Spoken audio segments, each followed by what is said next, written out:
The preparation, the anticipation,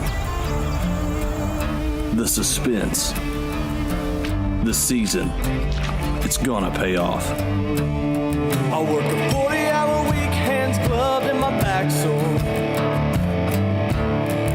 So I could camo up below my truck for a big score. When the stress starts getting to me, I fill my tank and I give it some speed. On the Huntline, it's not just a road. Something seems to happen down deep in my soul. On the Huntline, I can't seem to quit it. Just call me addicted 'cause I'm too deep in it. We do this all the time. On the Huntline,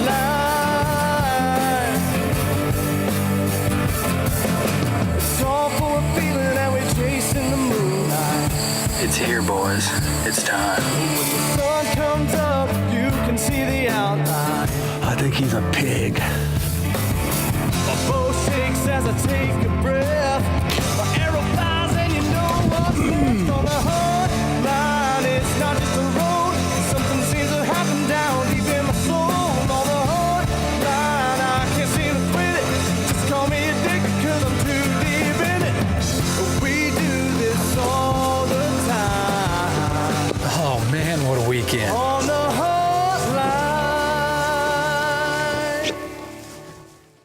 If you've ever tried to get into filming, you know that all of your buddies aren't dying to film you. So you find yourself filming yourself a lot. Notice how I'm saying self a lot here. Anytime you're out there by yourself, you're trying to kill and you're trying to film, you've literally created a situation that doubles your chances of something going wrong. And this show is all about that. We've had a lot of fun with it. We've had a lot of missed opportunities, but ultimately, when you're gonna film, you have to make a decision. Am I gonna put the hunt first or the camera first? And if you're gonna have a TV show, the camera has to come first. So here's some of our successes, here's some of our follies, and we're gonna show you at the end what it's like to progress in your own state, mental state, as a self-filmer.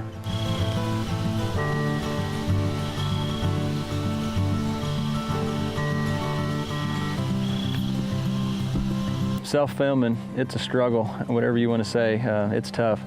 I had a situation this fall, November 8th, just a perfect morning.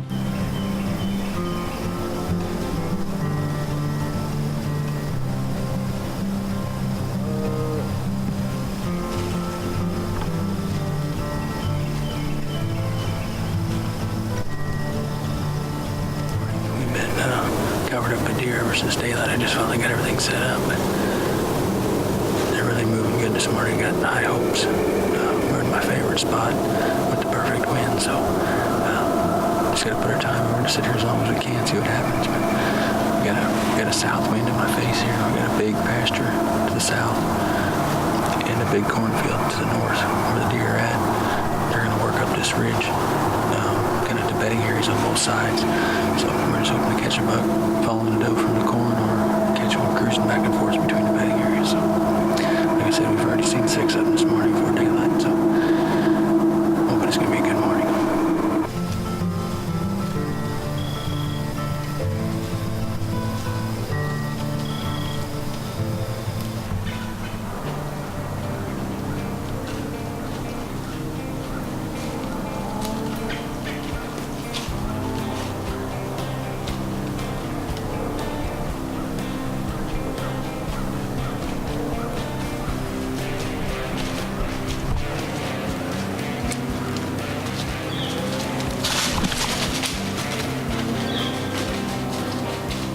I messed around with the camera just a little bit too long.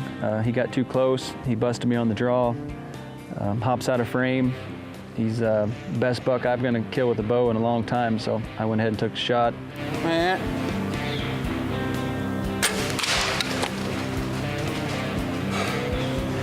let the arrow go, hit a limb, whack.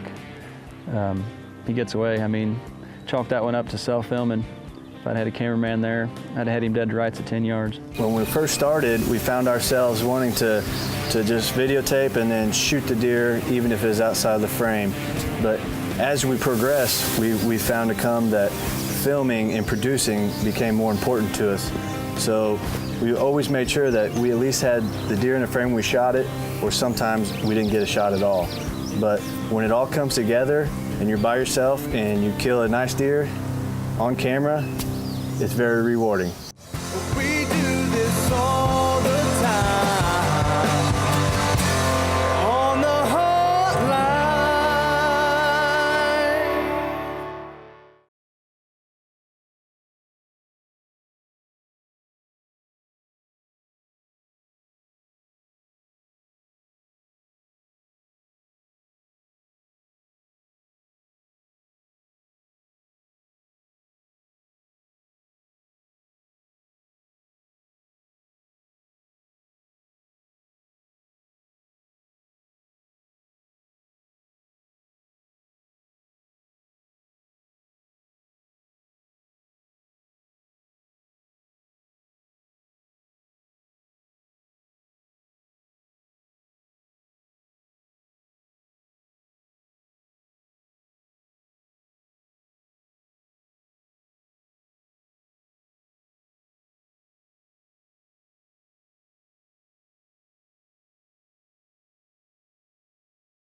We do this all the time on the Huntline.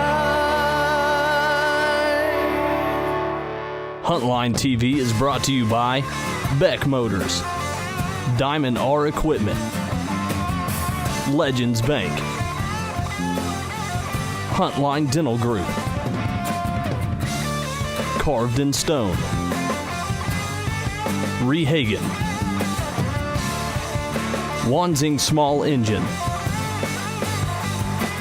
Weberg Roofing, TJB Custom Construction.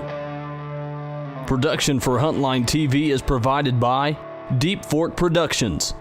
Our life, your future. A couple falls ago, I was lucky enough to take an old buck we called 711. 711 was a very mature buck with a very narrow, heavy rack.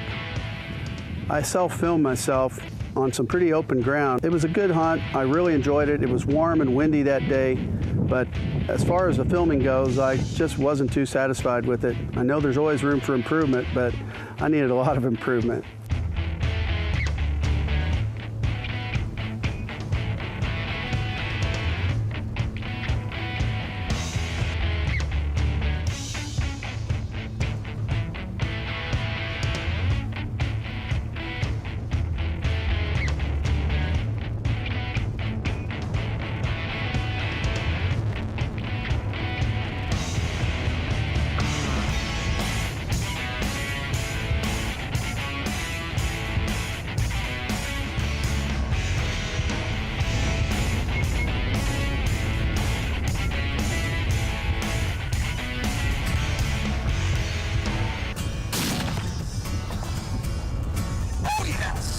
You know, old 711, I did get footage of him falling, but it wasn't much of a good hunt as far as watching it and as far as entertainment value. The fall before, I did about the same thing. Late season, watching a corn patch, had a mature buck come in and just couldn't get the job done. I did not shoot that deer, so I was maturing a little bit. I went from the point where I was going to kill the deer first and worry about the footage to the point where I was more interested in getting good footage of it, but I didn't get the deer, and that was a disappointment to me too. So it's a maturing process. You have to really want it, and if you don't get to that point, you're never really going to be consistently successful behind the camera. It was the last day of muzzleloader season here in Missouri. I was actually off work, planning on going hunting that evening, doing some stuff around the house, and my dad called, said he needed some help at the farm, so I jumped in a truck and took off. We got the chores done. I headed out to the woods that evening without my camera. I've been self-filming myself all year, and I knew it was wrong, but I went anyways, and this is my biggest buck to date. I didn't take the camera with me. I'm happy I got him, but a little disappointed that I didn't get it on film. First time you don't take it all year long, that's what happens. Always take your camera when you go to the woods. We all have our own opinion on it, but from what I've experienced myself and heard from everybody else, it's definitely a whole new ball game. I'm fortunate enough to be hunting with Julian for most of the times, but the few times that I do go, that's the only thing on my mind is worrying about getting it on shot or if it's going to be in focus, and it's just hard, especially out of tree stands. Self-filming is a task. Not only do you got to try to kill an animal that's smarter than you in his element, but you got to try to do this while filming yourself. You got to get the camera set up right, you got to have your lanes right, and it's just probably about the hardest hunting a person can do. Self-filming is very difficult because a mature whitetail buck doesn't always stay in one place, and he's very aware of his surroundings, so you got to be careful.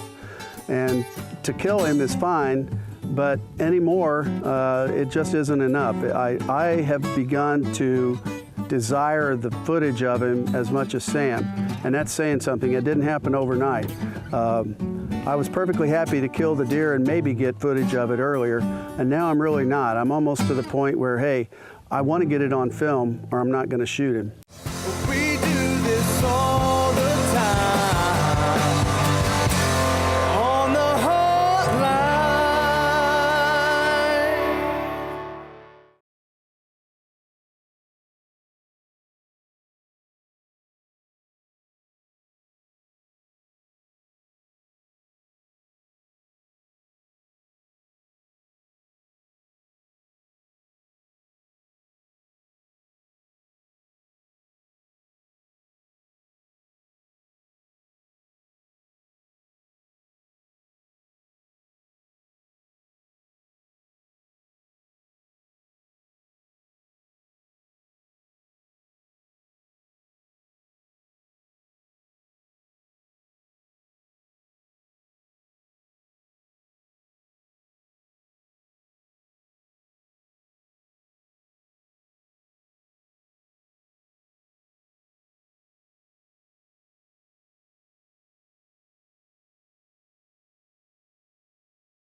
We do this all the time on the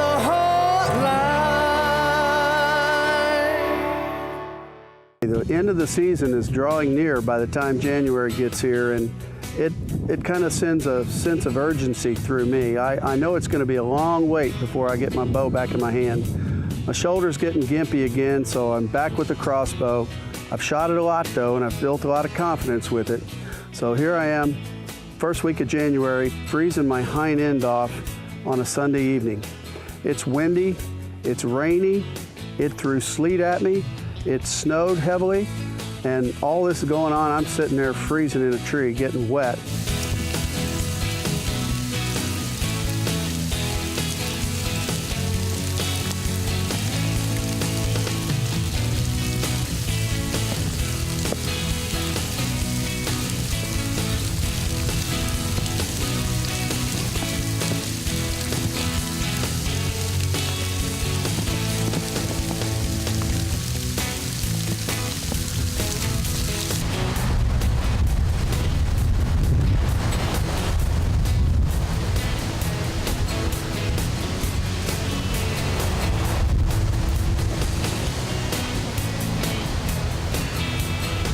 Couple yearling bucks walked right under me.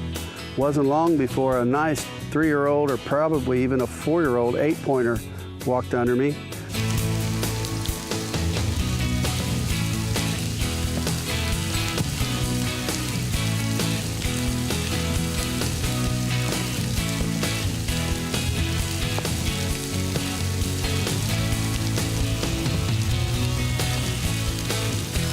I knew there were better deer in there though, so I didn't want to shoot that guy. I left him walk. Turned out to be a good decision. A little bit later, a doe came out up next to the end of the field, and right behind her was the boy I wanted.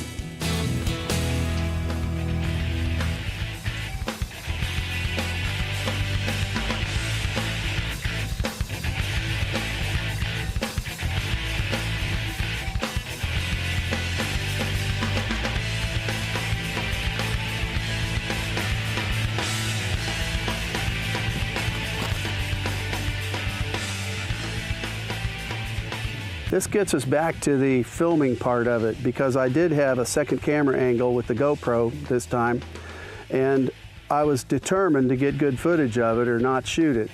Now, this is a nice buck. He's walking down the edge of the field, kind of sniffing around behind this doe. She filters down the hillside and walks right under my tree. And I was scared to death she was going to pick me off, because I'm trying to keep him in the viewfinder, and I'm trying not to be blown by the doe, like literally 6 yards from me.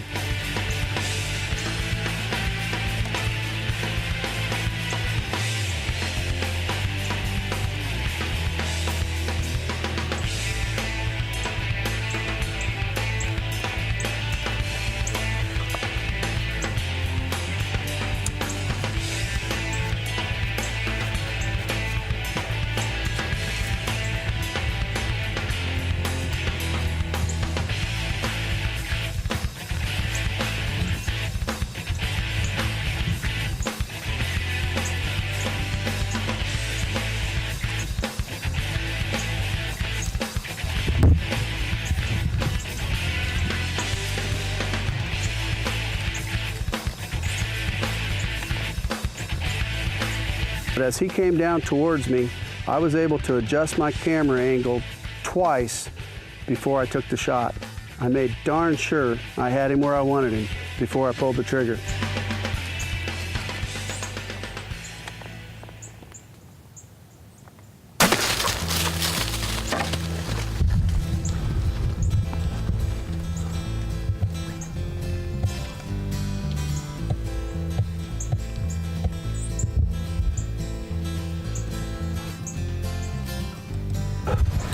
Oh man, I think I got him. He's a pig. I think I got him.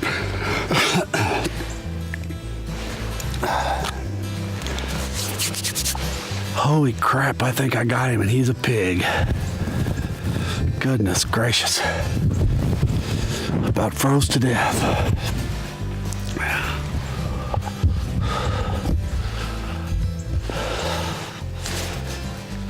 I hit him good. I think he went down right up there.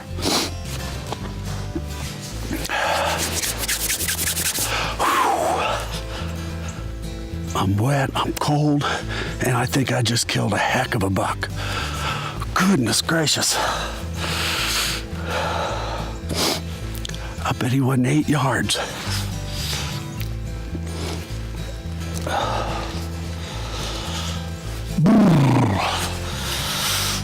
he made it out of the field, but he was getting ill.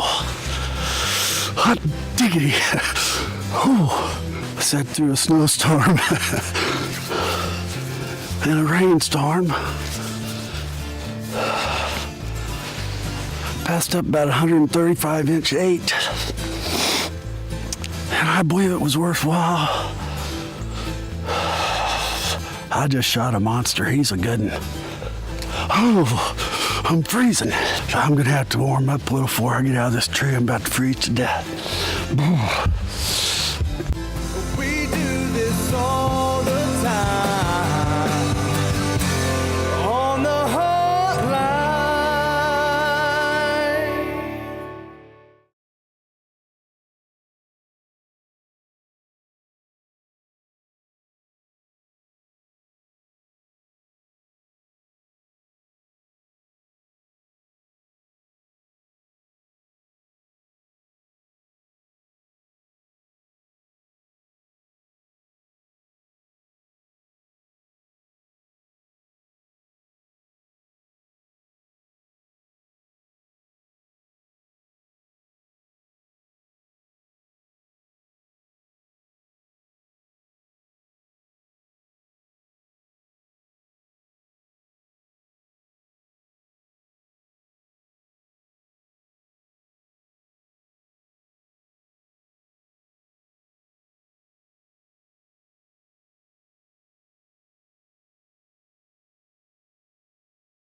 And it's shaping up to be a December to remember. We have had 5 buck kills in the last 7 or 8 days, and Huntline is finally coming alive. Tonight my dad killed a big wide 11 pointer. He said he's a real stud. We're gonna go review the footage and go see if we can recover this deer. I'm gonna roll up to the cabin with the cameras rolling and see if we can surprise him and get a little reaction here. So hang with me.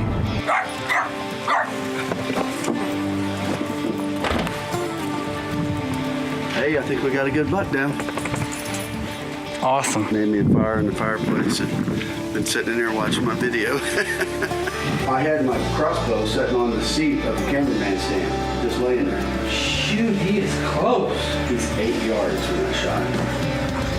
I was proud of that last movement. Yeah, I'm awful proud of you. I was thinking it wasn't gonna be moved again. Now watch, look close. Oh, and you got back on him. Yeah, watch. Now he starts to falter right there. See him? Dad, he is lights out. Yeah, he's hammered. He barely got it. He stopped right on the other side, and then I couldn't see him anymore. So I can still see him right there. I think he went down right there. I think he.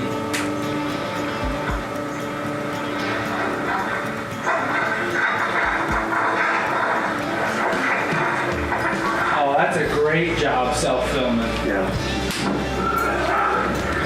Oh man. The crossbow finally came through. I think I got him. This guy gave us a little scare. We had to track him. I thought he'd be right inside the fence. Turns out he turned left and went about another 60, 70 yards. So he was able to take a licking and keep on kicking. It's a beautiful buck. My shoulder's been on and off all fall long. I killed a doe and a buck, both in Illinois with my compound. I was feeling pretty good. Here lately, things are kind of going downhill there, so I got out the old crossbow and was able to make it happen. I'm very pleased. Proud of this buck. My first buck ever with a crossbow. Congratulations, man. I'm glad you came and helped me recover him. I tell you what, I knew it tonight when my phone vibrated in my pocket, and it was not end of shooting light yet. It was like 4:56. And I was at a wedding dance, and the first thing I did was glance out the window of the hall, and I could tell that there was still shooting light. I didn't even know who it was yet, but I looked at it and it said Dad's cell, and I knew it was going to be good news. And that's a stud. He is a nice buck. I froze my buns for this deer. I forgot my billow clava. Man. I'll tell you what, it's been a December to remember. We've had quite a good week the last 10 days or so. The whole Huntline staff. Yeah. Me up in Iowa, Steven, Patrick. Right. Steven get one? Steven got a big 8-pointer up in North Missouri. Cool. Kenneth killed a big 10. Really? Yeah. We've killed 5 bucks and a bobcat in the last 8 days. Well, better late than never. December, our month on the Huntline. Sam and I recovered the buck shortly after dark and really put a ribbon on my season. It started out rough, kind of settled in pretty good through the middle, and this was icing on the cake. So perseverance paid off. You can't have somebody filming you all the time, and don't let that keep you out of the woods. Gimpy shoulder, whatever. Let's get out there and give it a try. My entire life, my dad has been a guy that if you're filming him, you know you better get on the deer quick. We always laugh about this. There is no pre-roll. It's called get on him because he's about to die.